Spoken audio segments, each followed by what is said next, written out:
إخواني الكرام،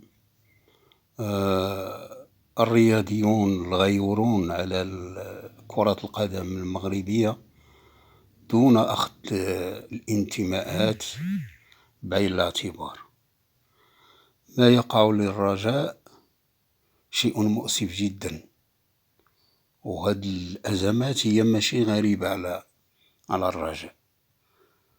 أنا سأبدأ من آخر حدث، وهو اجتماع مجلس الحكماء بين قوسين. هاد مجلس الحكماء منين جاب الشرعية ديالو؟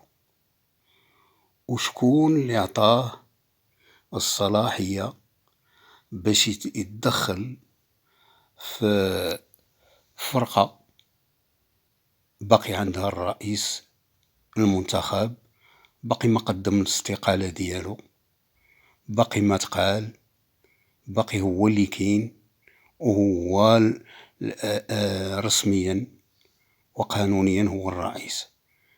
فعلاش الناس كينتخبوا مكتب وكيديروا نائب الرئيس الأول ونائب الرئيس الثاني في حالة غياب؟ هذا هو القانون اللي خصو يكون. رحنا في بطولة احترافية يا حسرة، والرابعين عالميا وباقي كنسيروا الأمور بالعرف. هاد مجلس الحكماء شكون اللي انتخبوا؟ واش انتخبوا المنخرطين؟ واش انتخبوا الجمهور؟ للأسف الشديد أن هاد مجلس الحكماء كاين غير في الرجاء بوحدها. علاش؟ شنو السبب؟ وزيد على هذا، هناك بعض المتدخلين اللي كانوا رؤساء سابقين وكيجيو كيدخلوا في الشؤون ديال المكتب، كيسير فرقة اللي هي من الركائز ديال الكرة. بل أكثر من هذا، كيجي رئيس سابق عنده مجموعة ديال القضايا ضده، لا على المستوى السياسي ولا على المستوى الرياضي، وكيجي وكيخلق البلبلة السابقة لأوانها، وكيعلن نفسه رئيس للفريق قبل عقد المجلس العام اللي غادي يكون في 26 ماي. هاد الراجل هذا ياك كان رئيس ديال الرجاء، شنو دار ليها؟ ياك أتى على الأخضر واليابس كما يقولون، وخرج تخليها ملاينة يخرج منها مليونير، ومازال كاينين الطبالة والغياطة ديالو والنقافات اللي باغيين يرجعوه للرئاسة، بل نصبوه رئيس قبل الوقت. إلا كنت يا سي محمد باغي تخدم الفريق، علاش ما خدمتيش مني كنتي انت رئيس؟ وانتوما اللي كيطبلوا ويغيطوا ليه وباغينو يرجع، شكون نتوما؟ نتوما راه نقطة في بحر.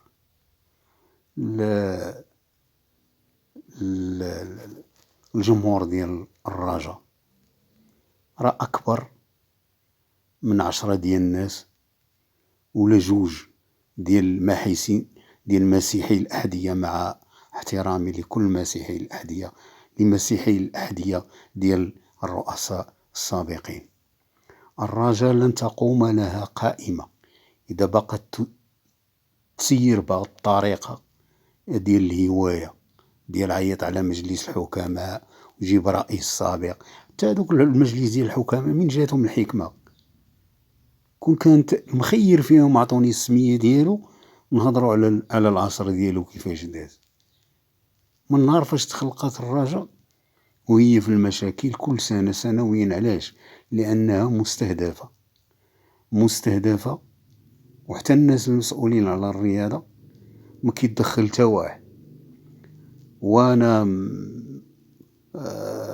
كسائر بحال واحد النسبة كبيرة ديال الجمهور، الوضع ديال الرجاء كتحمل فيه الجامعة، وخاصة الرئيس ديال الجامعة واحد المسؤولية الأكبر. علاش؟ لأنهم ما تدخلوش، وكان التحكيم اللي هو من الاختصاص ديالهم من المسببات ديال عدم منافسة الرجاء على البطولة هذه السنة، لأن مجموعة ديال المباريات خسرتها الرجاء بسبب التحكيم، وعلى رأسها الديربي.